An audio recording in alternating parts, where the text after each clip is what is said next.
नमस्कार, किसान समाचार में आप सभी का स्वागत है। आपके साथ मैं हूं गौरव श्रीवास्तव। तो चलिए शुरुआत करते हैं खबरों की, लेकिन उससे पहले एक नजर इस वक्त की हेडलाइंस पर।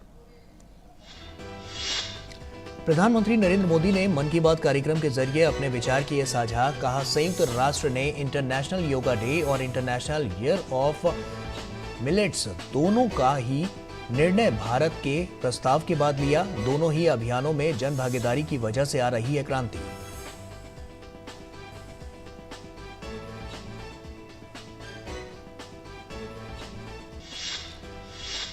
नाइजीरिया भारतीय उच्चायोग ने मिलेट्स फूड फेस्टिवल और कुकिंग प्रतियोगिता का किया आयोजन। कृषि मंत्रालय के अपर सचिव अभिलाष लिखी के नेतृत्व में उच्च स्तरीय भारतीय प्रतिनिधि मंडल के साथ साझेदारी में किया गया आयोजित।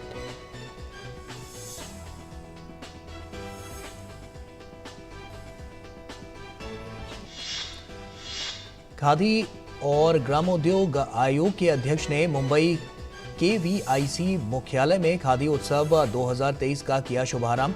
कहा, खादी और ग्रामोद्योग आयोग को सबसे पिछड़े और गरीब लोगों को आजीविका उपलब्ध कराने की सौंपी गई है जिम्मेदारी। देश के अन्य हिस्सों के साथ साथ विदेशों में भी खादी उत्सव आयोजित करने पर दिया जोर। राजस्थान में बदले मौसम ने बरपाया कहर। प्रदेश के कई जिलों में ओले गिरने से किसानों की फसल चौपट। राजधानी जयपुर में भी देर रात से रुक रुक कर हो रही है बारिश। और आइए अब खबरों की शुरुआत करते हैं। प्रधानमंत्री नरेंद्र मोदी ने मन की बात कार्यक्रम के जरिए अपने विचार साझा किए। प्रधानमंत्री मोदी ने कहा कि संयुक्त राष्ट्र ने इंटरनेशनल योगा डे और इंटरनेशनल ईयर ऑफ मिलेट्स दोनों का ही निर्णय भारत के प्रस्ताव के बाद लिया है। वहीं दोनों ही अभियानों में जन भागीदारी की वजह से क्रांति आ रही है। मेरे प्यारे देशवासियों, अगर मैं आपसे पूछूं कि योग दिवस और हमारे विभिन्न तरह के मोटे अनाजों मिलेट्स में क्या कॉमन है, तो आप सोचेंगे ये भी क्या तुलना हुई। अगर मैं आपसे कहूं कि दोनों में काफी कुछ कॉमन है तो आप हैरान हो जाएंगे। दरअसल संयुक्त राष्ट्र ने इंटरनेशनल योगा डे और इंटरनेशनल ईयर ऑफ मिलेट्स दोनों का ही निर्णय भारत के प्रस्ताव के बाद लिया है। दूसरी बात ये कि योग भी स्वास्थ्य से जुड़ा है और मिलेट्स भी सेहत में महत्वपूर्ण भूमिका निभाता है। तीसरी बात और महत्वपूर्ण है, दोनों ही अभियानों में जन भागीदारी की वजह से क्रांति आ रही है। जिस तरह लोगों ने व्यापक स्तर पर सक्रिय भागीदारी करके योग और फिटनेस को अपने जीवन का हिस्सा बनाया है, उसी तरह मिलेट्स को भी लोग बड़े पैमाने पर अपना रहे हैं। लोग अब मिलेट्स को अपने खानपान का हिस्सा बना रहे हैं। इस बदलाव का बहुत बड़ा प्रभाव भी दिख रहा है। इससे एक तरफ वो छोटे किसान बहुत उत्साहित हैं जो पारंपरिक रूप से मिलेट्स का उत्पादन करते थे। वो इस बात से बहुत खुश हैं कि दुनिया अब मिलेट्स का महत्व समझने लगी है। दूसरी तरफ FPO और एंटरप्रेन्योर्स ने मिलेट्स को बाजार तक पहुंचाने और उसे लोगों तक उपलब्ध कराने के प्रयास शुरू कर दिए हैं। और प्रधानमंत्री मोदी ने आंध्र प्रदेश के नांदयाल जिले के रहने वाले KV रामा सुब्बा रेड्डी जी का जिक्र किया और कहा कि रामा सुब्बा रेड्डी के मिलेट्स के लिए अच्छी खासी सैलरी वाली नौकरी छोड़ दी। आंध्र प्रदेश के नांदयाल जिले के रहने वाले KV रामा सुब्बा रेड्डी जी ने मिलेट्स के लिए अच्छी खासी सैलरी वाली नौकरी छोड़ दी। मां के हाथों से बने मिलेट्स के पकवानों का स्वाद कुछ ऐसा रचा बसा था कि इन्होंने अपने गांव में बाजरे की प्रोसेसिंग यूनिट ही शुरू कर दी। सुब्बा रेड्डी जी लोगों को बाजरे के फायदे भी बताते हैं और उसे आसानी से उपलब्ध भी कराते हैं। महाराष्ट्र में अलीबाग के पास केनाड गांव की रहने वाली शर्मिला ओसवाल जी पिछले 20 साल से मिलेट्स की पैदावार में यूनिक तरीके से योगदान दे रही है। वो किसानों को स्मार्ट एग्रीकल्चर की ट्रेनिंग दे रही है। उनके प्रयासों से न सिर्फ मिलेट्स की उपज बढ़ी है, बल्कि किसानों की आय में भी वृद्धि हुई है।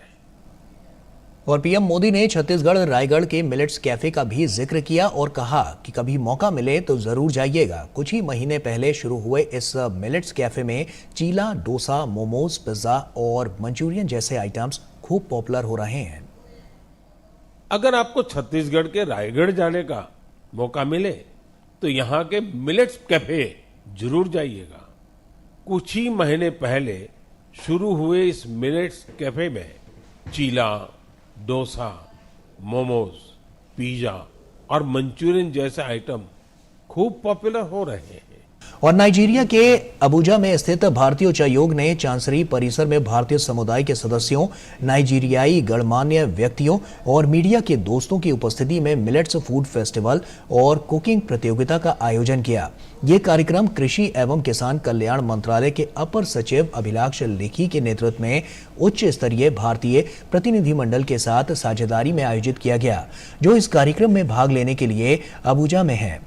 लेकिन ने इस बात पर जोर दिया कि बाजरा घरेलू स्तर पर उपजने वाले पहले पौधों में से एक है और इसकी उच्च पोषण सामग्री के कारण इसे पोषक अनाज माना जाता है। लेकिन ने कहा कि नाइजीरिया में बाजरा कार्यक्रम, जो अफ्रीकी महाद्वीप का दूसरा सबसे अमीर और सबसे अधिक आबादी वाला देश है, बाजरा पर दक्षिण सहयोग और सहयोग की सच्ची भावना से पर्यावरण के अनुकूल स्वस्थ पोषक अनाज के प्रचार और उत्पादन के लिए एक लॉन्चिंग पैड बन सकता है। खादी और ग्रामोद्योग आयोग के अध्यक्ष मनोज कुमार ने मुंबई स्थित KVIC मुख्यालय में खादी उत्सव 2023 का शुभारंभ किया। खादी उत्सव 27 जनवरी से शुरू होकर 24 फरवरी 2023 तक चलेगा। मनोज कुमार ने कहा कि खादी और ग्रामोद्योग आयोग को इस देश के सबसे पिछड़े तथा गरीब लोगों को आजीविका उपलब्ध कराने की जिम्मेदारी सौंपी गई है। उन्होंने कहा कि खादी उत्सव जैसे कार्यक्रम और प्रदर्शनियां खादी संस्थानों, प्रधानमंत्री रोजगार सृजन कार्यक्रम PMEGP और पारंपरिक उद्योगों के उन्नयन एवं पुनर्निर्माण के लिए कोष की योजना स्फूर्ति के तहत हजारों कारीगरों के उत्पादों को सीधे ग्राहकों के हाथों में बेचने के लिए एक मंच प्रदान करते हैं। कुमार ने देश के अन्य हिस्सों के साथ साथ विदेशों में भी इस तरह के आयोजनों को बड़ी संख्या में आयोजित करने पर जोर दिया। KVIC के अध्यक्ष ने कहा कि प्रधानमंत्री नरेंद्र मोदी द्वारा देश की जनता से खादी और ग्रामोद्योग उत्पादों को खरीदने के आह्वान के बाद उनकी बिक्री में अप्रत्याशित रूप से बढ़ोतरी हुई है। मनोज कुमार ने देश से अपील करते हुए कहा कि हमारे प्रधानमंत्री नरेंद्र मोदी के दृष्टिकोण vocal for local and local to global वाले स्वप्न को वास्तव में पूरा करने के लिए आगे आए। अध्यक्ष ने KVIC के अधिकारियों व कर्मचारियों को ग्रामीण क्षेत्रों में रहने वाले गरीब जनों के उत्थान की जिम्मेदारी निभाने के लिए भी प्रेरित किया। KVIC के अध्यक्ष ने सभी से खादी उत्सव का व्यापक प्रचार करने और देश के गरीब सूत काटने वालों, वहीं बुनकरों, महिलाओं एवं कारीगरों के लिए सम्मानजनक तरीके से रोजगार के अवसर उपलब्ध कराने के उद्देश्य से खादी और ग्रामोद्योग से उत्पादित वस्तुओं की खरीदारी करने की अपील की। देश की संस्कृति और पर्यटन को बढ़ावा देने के उद्देश्य से केंद्रीय पर्यटन मंत्रालय की ओर से दिल्ली के लाल किला परिसर में 26 जनवरी से 6 दिवसीय कार्यक्रम भारत पर्व का आयोजन किया गया है। लाल किले में पर्यटन मंत्रालय द्वारा मिशन लाइफ विषय पर एक मंडप स्थापित किया है। केंद्रीय मंत्री भूपेंद्र यादव ने कल दिल्ली के लाल किले में लाइफ मिशन का स्टॉल का दौरा किया।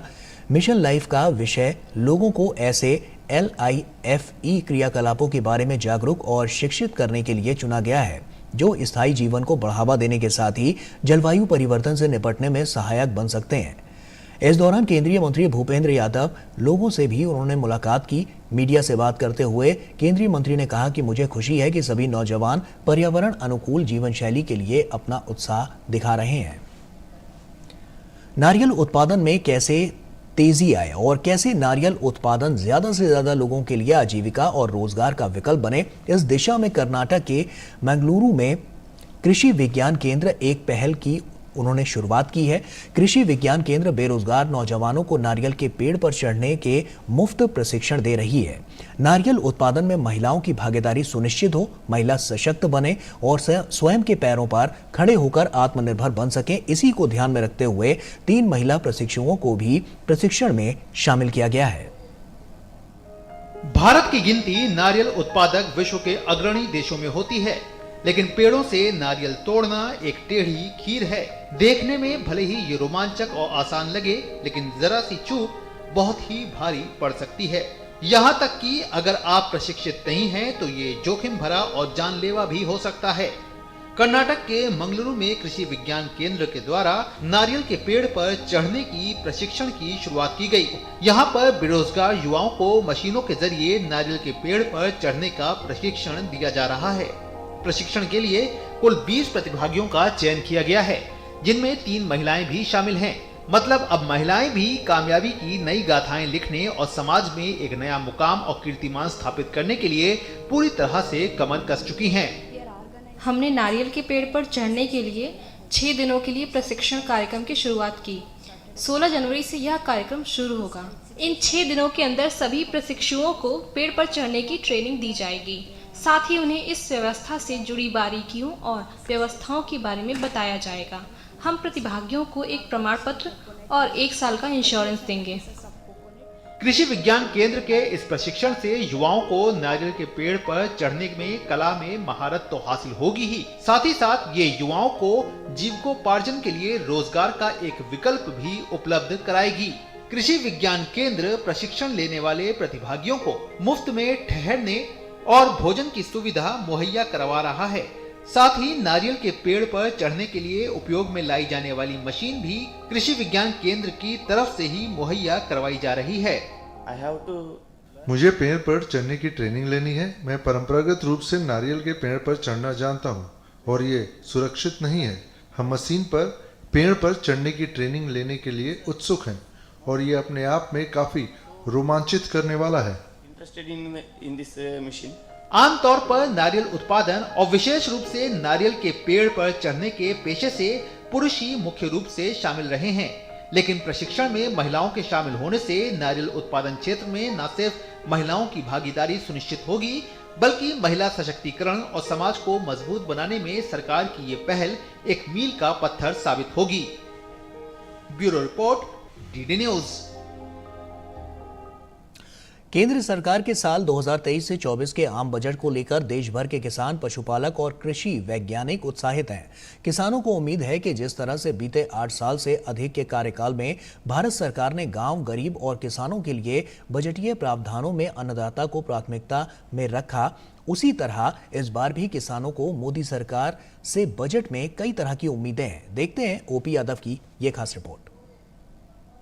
केंद्र सरकार देश के अन्नदाता की आर्थिक तरक्की सुनिश्चित करने के लिए लगातार काम कर रही है। सरकार की नीतियों में किसानों का विकास शुरू से ही प्राथमिकता में रहा है।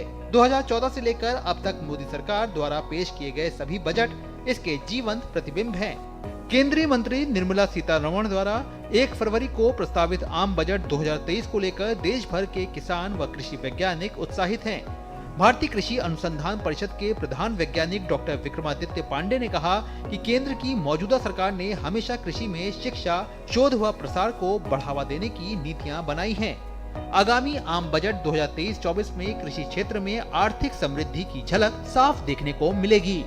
वर्तमान सरकार का वर्तमान समय में जो बजट पेश होने जा रहा है, इसी में भारत को विश्व स्तर पर एक अच्छे राष्ट्र के रूप में स्थापित करने के लिए शिक्षा, अनुसंधान और ढांचागत जो विकास होता है, अधिक उत्पादन और वो भी गुणवत्ता युक्त उत्पादन के लिए, इसके साथ साथ विपणन व्यवस्था और निर्यात के लिए जितनी सुविधाओं का विकास किया जाना है, सरकार इसके ऊपर अपना ध्यान केंद्रित कर रही है और वर्तमान बजट में इसके पूरी तरह से सम्मिलित किया जाने की पूरी संभावना है। केंद्र सरकार ने देश के किसानों के लिए खेत से लेकर बाजार तक की तमाम सहूलियतें देकर जोखिम में सहारे का काम किया है। यही वजह है कि आम बजट 2023 को लेकर किसानों में खासा उत्साह है।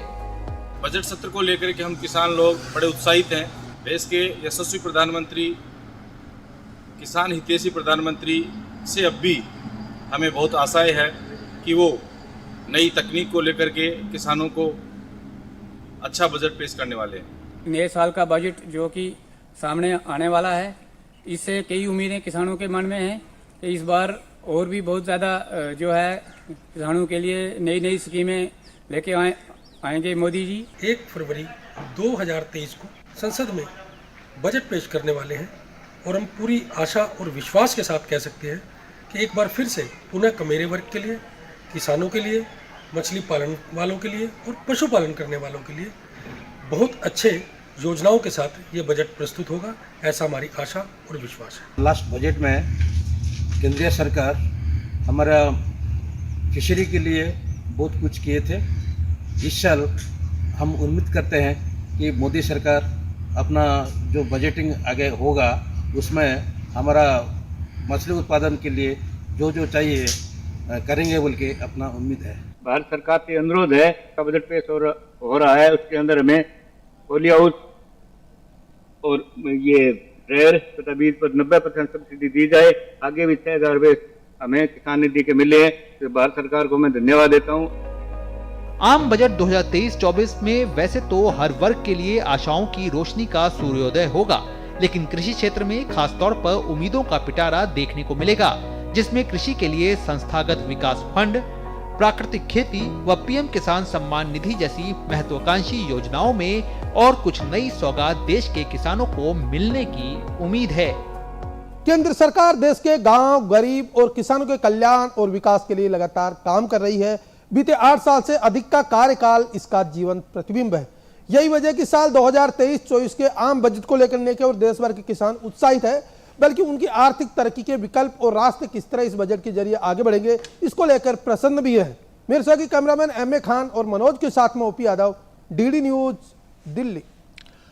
और राजस्थान में देर रात से बदले मौसम ने कहर बरपा दिया है। प्रदेश के कई जिलों में भारी मात्रा में ओले गिरने से किसानों की फसल चौपट हो गई है। सड़कों पर ओलों की वजह से सफेद चादर बिछ गई है। राजधानी जयपुर में भी देर रात से रुक रुक कर हल्की बारिश हो रही है। मौसम विभाग के मुताबिक प्रदेश में पश्चिमी विक्षोभ के सक्रिय होने की वजह से मौसम में बदलाव हुआ है। रविवार को दिन भर जयपुर, उदयपुर, अजमेर, कोटा, जोधपुर और बीकानेर संभागों में हल्की से मध्यम बारिश जारी रहने की संभावना है। इसके साथ ही कहीं कहीं जगहों पर ओलावृष्टि और हो सकती है। जयपुर मौसम केंद्र के निदेशक ने बताया है कि 30 जनवरी केवल उत्तर और उत्तर पूर्वी भागों में बारिश होने की संभावना है। इससे पहले शनिवार शाम करीब 6:30 बजे के बाद मौसम पलट गया। बादल गिरने के साथ कई जगहों पर बिजली चमकने के साथ देर रात तेज बारिश हुई। और आइए अब नजर डालते हैं मंडी के भाव पर।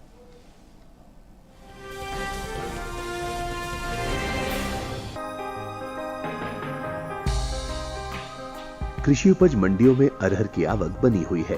शनिवार को उत्तर प्रदेश की ज्यादातर मंडियों में अरहर बिकवाली के लिए पहुंची।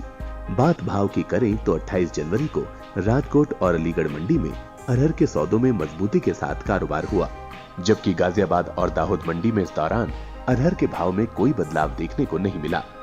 एग मार्केट के मुताबिक गुजरात की दाहोद मंडी में 27 जनवरी को अरहर का भाव रहा 6,400 रुपए। 28 जनवरी को इसके भाव में कोई बदलाव नहीं हुआ और भाव 6,400 रुपए पर बना रहा, जबकि राज्य की ही राजकोट मंडी में इस दौरान अरहर के सौदों में बढ़त के साथ कारोबार हुआ। 27 जनवरी को यहां अरहर का भाव था 6,875 रुपए। 28 जनवरी को इसके सौदे 25 रुपए मजबूत होकर 6,900 रुपए पर हुए। इसी तरह उत्तर प्रदेश की अलीगढ़ मंडी में शुक्रवार को अरहर का भाव रहा 6,770 रुपए। शनिवार को इसके सौदों में 10 रुपए की तेजी आई और भाव जा पहुंचा 6,780 रुपए। हालांकि गाजियाबाद मंडी में बीते 2 दिनों के दौरान अरहर के भाव स्थिर रहे। यहां 27 और 28 जनवरी को अरहर 6,800 रुपए पर बिकी। उत्तर प्रदेश की दूसरी मंडियों में अरहर के भाव की बात करें तो शनिवार को यहां की मेरठ मंडी में अरहर का भाव रहा 6,690 रुपए। इटावा मंडी में भाव रहा 6,825 रुपए। बहराइच मंडी में अरहर 6,650 रुपए पर बिकी, जबकि राज्य की ही फिरोजाबाद मंडी में इस दौरान अरहर के सौदे 6,825 रुपए पर हुए। पैदावार की बात करें तो घरेलू स्तर पर इस साल खरीफ अरहर की पैदावार में कमी देखने को मिल सकती है। बीते साल के मुकाबले साल 2022-23 के दौरान अरहर की उपज में 4,50,000 टन की कमी हो सकती है, जिसका असर कृषि उपज मंडियों में अरहर के बाजार भाव पर पड़ सकता है। कृषि मंत्रालय के पहले अग्रिम अनुमान के मुताबिक देश में साल 2022-23 के दौरान अरहर की उपज 38,90,000 टन होने का अनुमान है, जबकि साल 2021-22 के दौरान अरहर की पैदावार 43,40,000 टन रही थी।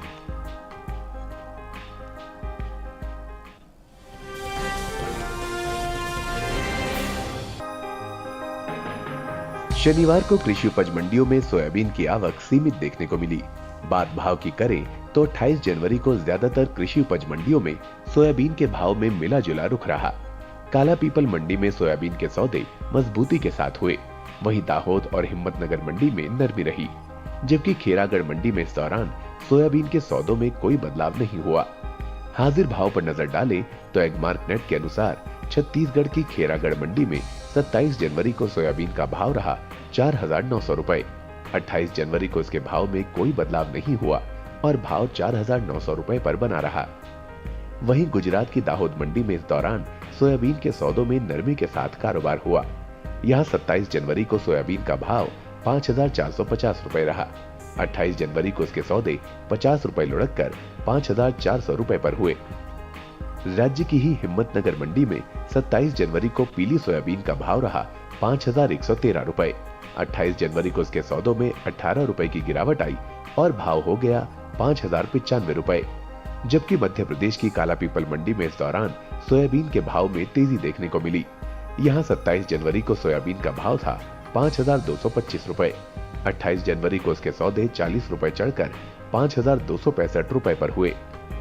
भारत में सबसे ज्यादा सोयाबीन की पैदावार मध्य प्रदेश, महाराष्ट्र, राजस्थान और छत्तीसगढ़ में होती है।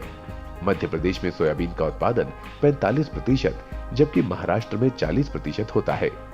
सोयाबीन की उपज पर नजर डालें तो इस साल खरीफ सोयाबीन की पैदावार में कमी देखने को मिल सकती है। बीते साल के मुकाबले इस साल खरीफ सोयाबीन की उपज में 10% की कमी होने का अनुमान है। कृषि मंत्रालय के पहले अग्रिम अनुमान के मुताबिक खरीफ सोयाबीन की उपज साल 2022-23 के दौरान 1 करोड़ 28 लाख टन के पार जा सकती है, जबकि साल 2021-22 के दौरान सोयाबीन की पैदावार 1 करोड़ 29 लाख 95 हजार टन रही थी।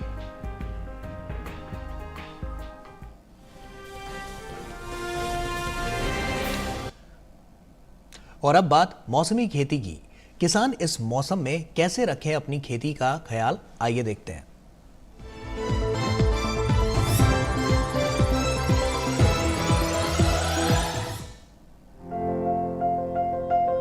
पश्चिम बंगाल के पहाड़ी इलाकों में इस समय सरसों में कीटों का प्रकोप देखा जा सकता है।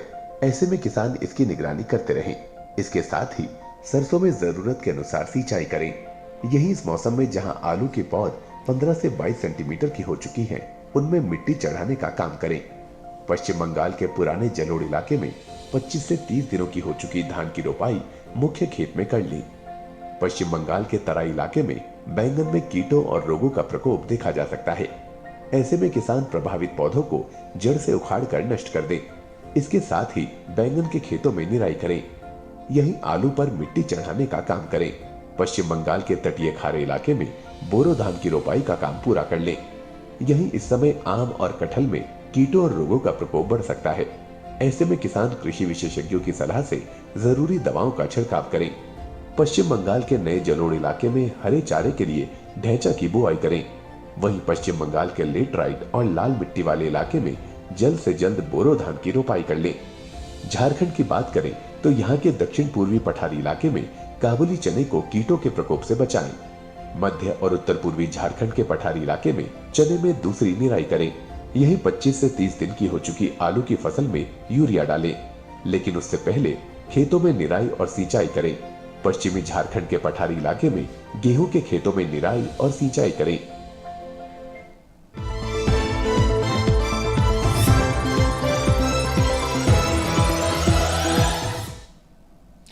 और आइए देखते हैं कुछ और खबर। खास खबर में मुंबई ने वायु प्रदूषण के मामले में दिल्ली को भी पीछे छोड़ दिया है। आज 325 AQI के साथ मुंबई की हवा बेहद खराब श्रेणी में रही। धुएं के उत्सर्जन से नवी मुंबई की हवा बिगड़ जाती है। चेंबूर की हवा भी दिल्ली के समान रही। यहां केमिकल फैक्ट्रियां अधिक हैं। त्रिपुरा में आगामी विधानसभा चुनाव के लिए शनिवार को भाजपा ने 48 उम्मीदवारों के नाम का ऐलान कर दिया। त्रिपुरा के मुख्यमंत्री माणिक साहा टाउन बोर्डो वाली विधानसभा सीट से चुनाव लड़ेंगे। वहीं प्रतिमा भौमिक धनपुर विधानसभा से चुनाव लड़ेंगी। त्रिपुरा में कुल 60 विधानसभा सीटें हैं। 48 उम्मीदवारों की पहली सूची में भाजपा ने 11 महिलाओं को टिकट दिया है। कांग्रेस ने त्रिपुरा विधानसभा चुनाव के लिए 17 उम्मीदवारों की सूची जारी कर दी है। कांग्रेस ने सुदीप और रॉय बर्मन को अगरतला विधानसभा सीट से उम्मीदवार बनाया है। त्रिपुरा में 60 विधानसभा सीटों पर 16 फरवरी को मतदान होगा। भारतीय प्रौद्योगिकी संस्थान मद्रास 31 जनवरी से 2 फरवरी तक अपने रिसर्च पार्क में शिक्षा में डिजिटल प्रौद्योगिकी की भूमिका पर एक G20 संगोष्ठी का आयोजन करेगा। इसका उद्देश्य G20 सदस्य देशों में शिक्षा में डिजिटल प्रौद्योगिकी के प्रभावी उपयोग के लिए नीतियों की पहचान करना है। G20 सेमिनार शेरपा ट्रैक पहली एजुकेशन वर्किंग ग्रुप मीटिंग के हिस्से के रूप में इसे IIT मद्रास रिसर्च पार्क में आयोजित किया जाएगा। उत्तर प्रदेश के इटावा जनपद में थाना ऊसराहार क्षेत्र के अंतर्गत आगरा लखनऊ एक्सप्रेसवे पर गुवाहाटी से जयपुर दवा लेकर जा रहे ट्रक में भीषण आग लग गई। घटना की सूचना पर पहुंची पुलिस और दमकल विभाग की टीम ने कड़ी मशक्कत के बाद ट्रक में लगी आग पर काबू पाया। हादसे में ट्रक में रखी लाखों रुपए की दवा जलकर राख हो गई। ट्रक चालक ने ट्रक से कूदकर अपनी जान बचाई। देश में टीकाकरण का आंकड़ा भी तेजी से बढ़ रहा है। कोविड महामारी के खिलाफ सबसे प्रभावी हथियार के रूप में शुरू किए गए टीकाकरण अभियान के तहत देश में अब तक 220.4 करोड़ से अधिक टीकों की खुराकें दी जा चुकी हैं। पिछले 24 घंटों में 2,11,000 से अधिक कोविड रोधी टीके लगाए गए। और इसी के साथ फिलहाल इतना ही। दीजिए इजाजत। नमस्कार।